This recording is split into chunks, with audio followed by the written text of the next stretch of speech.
Hello বন্ধুরা, কেমন আছো তোমরা সবাই? আশা করছি তোমরা সবাই খুব ভালো আছো। প্রত্যেক দিনের মতো আজকেও নিয়ে চলে এসেছি বেশ কিছু কিচেন টিপস, যেগুলো জানা থাকলে আমাদের সংসারের কাজগুলো হয়ে যাবে অনেকটাই সোজা, বেঁচে যাবে সময়, পরিশ্রম, মাসিক বেশ কিছুটা খরচও। আর আজকে সেই রকমই বেশ কিছু জানা অজানা টিপস তোমাদের সাথে শেয়ার করব, যেগুলো দেখলে আমাদের প্রত্যেক গৃহিণীর কোনো না কোনো উপকারে আসে। চলো তাহলে ভিডিওটা শুরু করা যাক। বন্ধুরা দেখো, এখানে আমি নিয়ে নিয়েছি বেশ খানিকটা পেঁয়াজ কুচি। আর প্রত্যেকদিন রান্নার জন্য তো আমাদের পেঁয়াজ লাগেই, কিন্তু যদি দেখা যায় যে প্রয়োজনের বেশি অতিরিক্ত পেঁয়াজ আমরা কেটে ফেলেছি, তখন কিন্তু সেই পেঁয়াজটা আমাদের স্টোর করে রাখতে হয়। কেননা পেঁয়াজ তো আর কেটে ফেলার পর ফেলে দেবো না, তাই স্টোর করে রাখতে গেলেও কিন্তু ঠিকঠাক মতো স্টোর না করলে দেখা যায় বন্ধুরা, পেঁয়াজের কিন্তু গন্ধটা চলে যায়। আর পেঁয়াজের যে ঝাঁঝালো ভাব সেটা যদি চলে যায়, তাহলে পরের দিন যদি অন্য কোনো রান্নায় দিই, তাহলে কিন্তু কোনো পেঁয়াজ দিয়েছি বলে মনেই হবে না। তো কিভাবে পেঁয়াজগুলোকে স্টোর করব যাতে পেঁয়াজগুলো কেটে রাখার পরেও অনেকদিন পর্যন্ত ফ্রেশ থাকে বা গন্ধটা ঠিক থাকে, ঝাঁঝালো ভাবটা ঠিক থাকে, তার জন্য একটা এয়ারটাইট কন্টেনারের মধ্যে পেঁয়াজ টুকরোগুলোকে এইভাবে নিয়ে নাও। তবে অবশ্যই খেয়াল রাখতে হবে যেইটুকু পরিমাণ পেঁয়াজ কুচি রয়েছে তার মাপেরই একটা এয়ারটাইট কন্টেনার নেওয়ার। খুব বেশি বড় নেওয়া যাবে না, আবার খুব বেশি ছোটও নেওয়া যাবে না। তারপর এর মধ্যে দিয়ে দেবো আমি এক টুকরো লেবুর খোসা। হ্যাঁ বন্ধুরা, পাতিলেবু যখন আমরা কোনো কাজে ব্যবহার করি, রসটা চিপে নেওয়ার পর যে খোসাটা থাকে সেই খোসাটাও কিন্তু ফেলে দেবো না। লেবুর একটুখানি খোসা যদি এইরকম ভাবে পেঁয়াজের মধ্যে রেখে দেওয়া যায়, তাহলে দেখবে বন্ধুরা পেঁয়াজের যে একটা ঝাঁঝালো গন্ধ, সেই স্ট্রং গন্ধটা কিন্তু অনেকদিন পর্যন্ত ভালো থাকবে। তারপর ঢাকনার মুখ বন্ধ করে ফ্রিজে রেখে দাও। অন্তত ৭ থেকে ১০ দিন পর্যন্ত একেবারে ফ্রেশ থাকবে। কোনো রকম ঝাঁঝালো গন্ধও উবে যাবে না। আর পেঁয়াজের কিন্তু অ্যাজ ইট ইজ যেরকম স্বাদ থাকে সেটাও থাকবে। কালারটাও একই রকম থাকবে। তো এইভাবে কিন্তু তোমরা অবশ্যই ফ্রিজের মধ্যে পেঁয়াজ স্টোর করে রাখতে পারো। আশা করছি টিপসটা কাজে দেবে। দেখে নাও পরের টিপস। রুমাল কিন্তু আমরা বন্ধুরা প্রত্যেকেই কম বেশি ব্যবহার করে থাকি। বাড়ির বাইরে যদি বেরোনোর সময় হাতে এরকম একটা হ্যাঙ্কি বা রুমাল ব্যবহার করি, সেক্ষেত্রে কিন্তু অনেকগুলো কাজ আমাদের সহজ হয়ে যায়। শুধুমাত্র আমরা না, বাড়ির ছোটরাও কিন্তু রুমাল ব্যবহারে স্বচ্ছন্দ বোধ করে। কিন্তু এই রুমাল যখন আমরা এরকম ভাবে হাতের মধ্যে নিয়ে দেখা যায় রাস্তায় বেরোচ্ছি, তখন দেখবে বন্ধুরা খেয়াল করে যে এই রুমালটা কিন্তু যখন তখন একটা হারিয়ে যাওয়ার সম্ভাবনা থাকে। হয়তো কোথাও বসলাম বা কোথাও যাচ্ছি, বেকায়দায় কিন্তু এরকম ভাবে হাতের মধ্যে মুড়িয়ে রাখার সময় এইভাবে কোথাও পড়ে গিয়ে থাকে, বা কোথাও হয়তো দেখা যায় যে মিস ইউজ করে ফেললাম আমরা। তো এইভাবে কিন্তু বহু রুমাল আমাদের হারিয়ে যায়। কিভাবে আমরা রুমাল ব্যবহার করব, আর এইভাবে রুমাল ব্যবহার করলে কিন্তু আর একটা রুমালও আমাদের হারিয়ে যাবে না। তার জন্য নিয়ে নিয়েছি একটা সেফটি পিন। বন্ধুরা, আমরা যদি হাতে আংটি বা কোনো চুড়ি পরে থাকি, সেই চুড়ি বা আংটির মধ্যে কিন্তু এই রুমালটাকে সেফটি পিনের সাহায্যে আটকে দাও। তাহলে দেখবে বন্ধুরা রুমালটা হাতের মধ্যে ধরেও আমাদের ব্যবহার করতে হচ্ছে না। নিশ্চিন্তে যেখানে খুশি আমরা একটা রুমাল নিয়ে কিন্তু চলাফেরা করতে পারবো, হারিয়ে যাওয়ার ভয় থাকবে না। আর এইভাবে যদি ব্যবহার করি, একটা রুমাল কিন্তু দীর্ঘদিন পর্যন্ত ব্যবহার করতে পারবো। কোথাও কিন্তু হারিয়ে যাওয়ার একেবারেই ভয় থাকবে না। আর যদি আমরা কোনো রকম আংটি না পরি, সেক্ষেত্রে তো চুড়ি অবশ্যই পরি। তো চুড়ির মধ্যেও কিন্তু একই রকম ভাবে আমরা হ্যাঙ্গিং করে নিতে পারবো সেফটি পিনের সাহায্যে। তো যেভাবেই নাও জিনিসটা কিন্তু ভালো মতো সেফটি থাকবে। টিপসটা যদি ভালো লেগে থাকে প্রত্যেকের সাথে শেয়ার করে দিও। চলে গেলাম পরের টিপসে।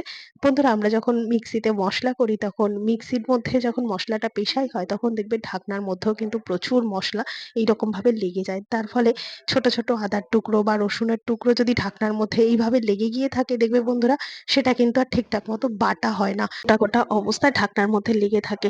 আরো একটা অসুবিধা হয় কি বলতো, এই ঢাকনাটাও কিন্তু প্রচুর পরিমাণে ময়লা হয়। তো কিভাবে আমরা মিক্সি ব্যবহার করব যার জন্য মিক্সির ঢাকনায় কোনো রকম মসলা লেগে থাকবে না, আর ছোট ছোট আদার টুকরো বা রসুনের টুকরো কিন্তু ঢাকনার মধ্যে গোটা অবস্থায় থাকবে না। তো তার জন্য এখানে আমি বড় যে মিক্সির জারটা হয় তার মধ্যে আমি টিপসটা তোমাদেরকে করে দেখাবো। ঢাকনাটার মধ্যে এরকম একটা পলিথিনকে এইভাবে আটকে দাও। যদি প্রচুর বড় একটা পলিথিন হয়, সেক্ষেত্রে ঢাকনার মাপ করে কেটে নেবে। আর যদি প্রায় টাই একটা মাপ হয়ে যায়, তাহলে কিন্তু আর কাটার দরকার নেই। এইভাবে কিন্তু ঢাকনার মধ্যে আটকে দাও। তারপর এইটাকে জারের ওপর ক্যাপটাকে আটকে দাও। তারপর মসলা করে নাও। দেখবে বন্ধুরা তাতে অনেক রকম সুবিধা হবে। যেরকম ঢাকনার মধ্যে কোনো রকম মসলা আটকে থাকবে না, গোটা অবস্থায় থাকবে না। এমনকি ঢাকনাটা পরিষ্কার থাকবে। তার সাথে এইরকম ভাবে যখন আমরা মিক্সির মধ্যে মসলাটা করব না, অনেক সময় দেখা যায় জার বেয়ে কিন্তু নিচের দিকে মসলা অনেক পড়ে যায়, ওয়েস্টেজ হয়। আর ঢাকনার রাবারটা যদি ঢিলে থাকে, এই সমস্যাগুলো তো আরো বেশি হয়। তো যদি এরকম একটা পলিথিন লাগিয়ে মিক্সির মধ্যে মসলাটা করে নেওয়া যায়, তাহলে দেখবে বন্ধুরা কাজটা কিন্তু অনেক বেশি সহজ হবে। আশা করছি টিপসটা কাজে দেবে। দেখে নাও পরে। পরের টিপস। আচ্ছা বন্ধুরা, ঘরে যদি ছোট বাচ্চা থাকে তাদের স্কুলের ড্রেসে যদি এরকম ভাবে বাটন লাগানো থাকে, কিংবা হাজবেন্ডদের অফিসের ড্রেসেও যদি এরকম বাটন লাগা থাকে, যে কোনো ড্রেসেই যদি এরকম বোতাম লাগানো থাকে, সেই বোতাম লাগাতে কি কখনো কষ্ট করতে হয়? হ্যাঁ বন্ধুরা, অনেক সময় আঙুলের মাথার দিকে কখনো কেটে গেল বা কোনো ব্যথা লাগলো, সেক্ষেত্রে কিন্তু এরকম ভাবে বোতাম লাগানোটাও অনেক বেশি চাপের একটা কাজ হয়ে যায় গৃহিণীদের কাছে। তাই ছোট্ট একটা টিপসের মাধ্যমে কিন্তু বোতাম লাগানো সম্ভব হয়ে যাবে। একটা সেফটি পিন থাকলেই মুশকিল আসান হয়ে যাবে। তাতে বাচ্চাদেরও কাজটা একা করতে সুবিধা হবে, হাসবেন্ডেরও কিন্তু সুবিধা হবে। কি করতে হবে? যেই ঘরটা করা রয়েছে না বোতামের, সেই ফাঁকা অংশটার মধ্যে দিয়ে এরকম ভাবে একটা বড় সেফটি পিন ঢুকিয়ে দাও।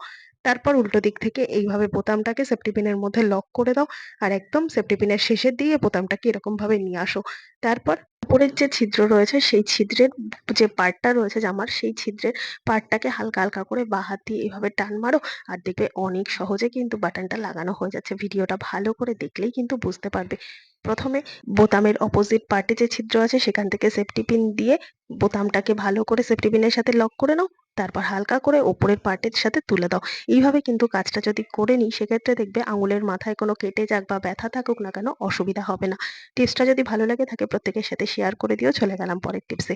আর এখানে দেখো আমি বন্ধুরা নিয়ে নিয়েছি বেশ কতগুলো জলের বোতলের ঢাকনা। আমাদের কাছে যদি জলের বোতল নষ্ট হয়ে যায়, তখন তো ফেলে দিই, সেগুলোকে তো আর রেখে দিই না। আজকে থেকে বন্ধুরা ঢাকনা কিন্তু আর ফেলবো না। বোতল ফেলে দিলেও ঢাকনাগুলোকে যত্ন করে রেখে দেবো। সেই রকমই বেশ কিছু ঢাকনা আমি এইভাবেই রেখে দিই, যাতে অসময়ে অনেকগুলো কাজে লাগাতে পারি। তো কি সেই কাজ, তোমরা দেখলেই কিন্তু বুঝতে পারবে। দেখো বন্ধুরা, যারা আমরা রেন্ট বাড়িতে থাকি কিংবা সবসময়ের জন্য ঘরে কোনো ছিদ্র করে কোনো হুক লাগানো বা পেরেক লাগানো সম্ভব হয়ে যায় হয় না, তখন কিন্তু এই ধরনের ছোট ছোট বোতলের ঢাকনাগুলোই অনেক বেশি কাজ দেবে। তো এখানে একটা ছোট্ট বোতলের ঢাকনার মধ্যে আমি লাগিয়ে নিয়েছি ডবল টেপ গাম। আর এইভাবে ডবল টেপ গামের সাহায্যে দেয়ালের মধ্যে কোনো একটা জায়গায় লাগিয়ে দাও। এটা কিন্তু দারুণ একটা হুকের কাজ করবে। ঠিক যেরকম ভাবে কোনো হুকে বা পেরেকের মধ্যে আমরা ছোটখাটো কোনো কিছু হ্যাঙ্গিং করে রাখি, ঠিক সেরকম ভাবে কিন্তু এটার মধ্যেও আমরা হ্যাঙ্গিং করে রাখতে পারবো।